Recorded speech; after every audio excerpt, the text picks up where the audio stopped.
subsequent to that with a letter that we received saying he's entitled to a hearing. And of course, we've requested that. That's where we stand now. But before that was done, after he was telephonically terminated, a letter was sent to everyone within the department. A memo was circulated within the department saying that Special Law Enforcement Officer 2, Michael Derrin, was terminated from the department. Why that letter was sent, we have no idea. You'd have to ask them. But it sounds like, and correct me if I'm wrong, but in terms of the administrative process, all of your clients in this case are all currently employed by the department. That is correct, but we're not sure. When we say all of them, Special Law Enforcement Officer 2, Darren, he was terminated. We've received nothing in writing that precisely says or specifically says that the termination is not effective. All he received subsequent was he's entitled to a hearing. Now, was the termination ineffective? Of course it was. It was illegal. But I think that's a question most respectfully better asked of Vernon. So the township has released a statement. They say they have full confidence in the chief's leadership. They strongly deny these false and outrageous allegations. They say that your clients are disgruntled officers who are resorting to attacking the reputation of a dedicated public servant to further their own selfish goals, in their words. Your response to that? Complete and utter rubbish. There's no other word to say that. Let me tell you why. First of all, you have documentary evidence. You have photographs of certain things that have gone on. Fact.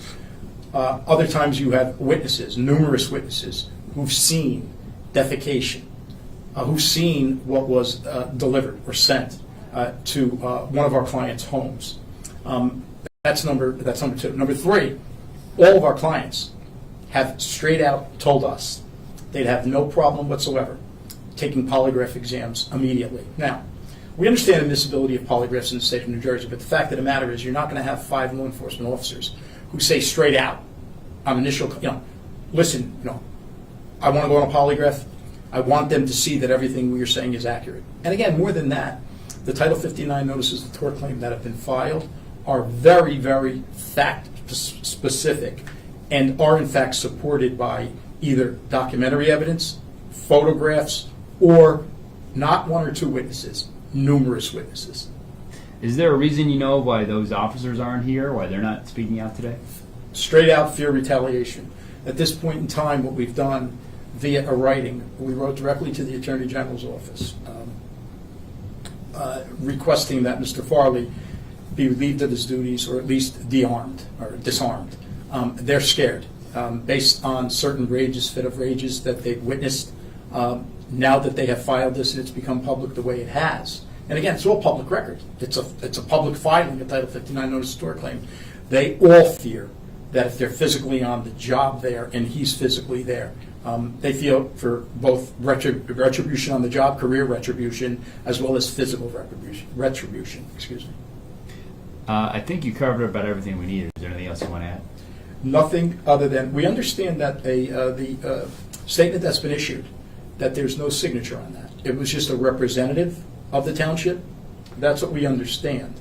So why they're saying what they're saying, essentially, we don't understand in light of the evidence we've provided to them. That's about it. Do you guys have any questions? How would you characterize the work environment at that police department? From what we're told by our 5 officers, as well as several others that we don't represent, right now, the work environment is chaotic. Now, I could tell you, based on experience with the North Bergen Police Department, we've represented other officers in the past, years back, for different reasons. The North Bergen Police Department is one of the finest police departments in the state of New Jersey. Phenomenal, not good, phenomenal officers there. So to be told what we're being told now, that it's either chaotic, that this entire story has essentially dropped a chaos grenade on the department, I guess you're better off speaking most respectfully to representatives from North Bergen to maybe further describe. How long have your clients been on the job? Several years. One, the Special Law Enforcement Officer 2, was a retired officer, asked to come back by Mr. Farley to work in his front office. Second one is a lieutenant on the job for years. And all other officers, well, 2 of the others are on the job also for years. One is younger, and that is the Special Law Enforcement Officer 2, Mike Derrin, his son. And by the way, as soon as our client, Darren, was illegally terminated telephonically. His son, within 24 hours, I believe it is, was transferred from the day shift to the midnight shift. Was there any behavior like this before he was elevated to chief? We've been asked that question before. From what our clients are saying, no, nothing this bizarre. It seems like as soon as he was sworn in, the information that we've received by way of our investigation so far is ostensibly as soon as he was sworn in, his behavior immediately began to change. But it's interesting to note it's become progressively worse and worse and worse. Were there any other complaints filed besides the Attorney General's office beforehand? What we could tell you factually is, we advised the clients to go to the AG's office to report it. The Hudson County Prosecutor's Office is a fine office, but because obviously North Bergen is right there in Hudson County and works with that prosecutor's office, we believe that the chief law enforcement office in the state, the AG's office, was the proper entity to investigate. And we can tell you factually that our clients have in fact reported everything that's going on to the AG's office.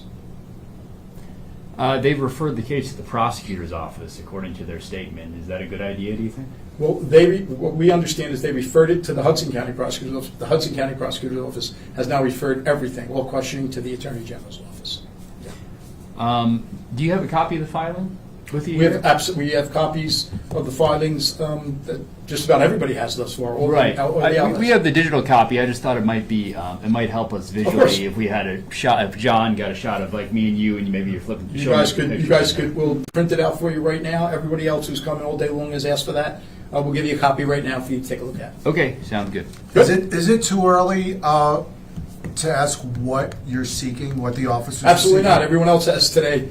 What they're seeking, number one, of course, they're looking for remuneration, monetary remuneration. However, number one is that he be relieved of his duties. Okay, nobody wants to hurt him. Our clients, no matter what they've been subjected to, have made it clear to us. Nobody wants to hurt the guy, but he needs to be relieved of his duties. Number one. Number two, he needs to be disarmed. We've requested of the AG's office that he be relieved of his duties and disarmed. Okay, and then of course, as a result of what they've gone through for the last year, we're looking for some sort of financial settlement. But again, let me make this clear: the financial settlement is not, that's not the key here. They want to see him relieved of his duties so they can work day to day on the job and continue to do what they love.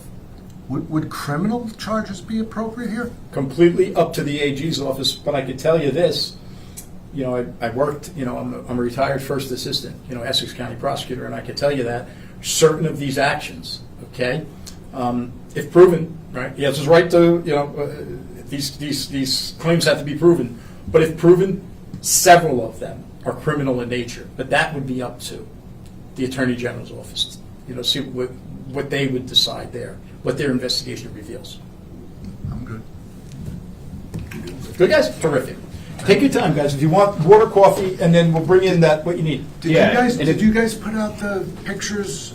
Yeah. And the video also, you guys? There's no video. There's pictures. Oh, okay. Okay. There is a video, but that waits. Okay. We're waiting on that. But we'll give you what we have here. If we could get a shot of you with the filing, that would be very helpful. Yeah, we'll print that out. It takes a little bit because Okay. there's 5 of them and a couple pages.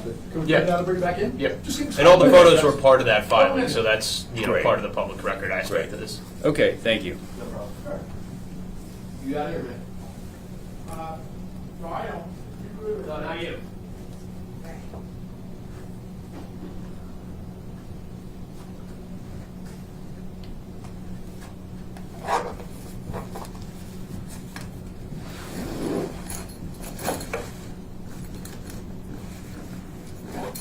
Hey, it's hot. All right, it's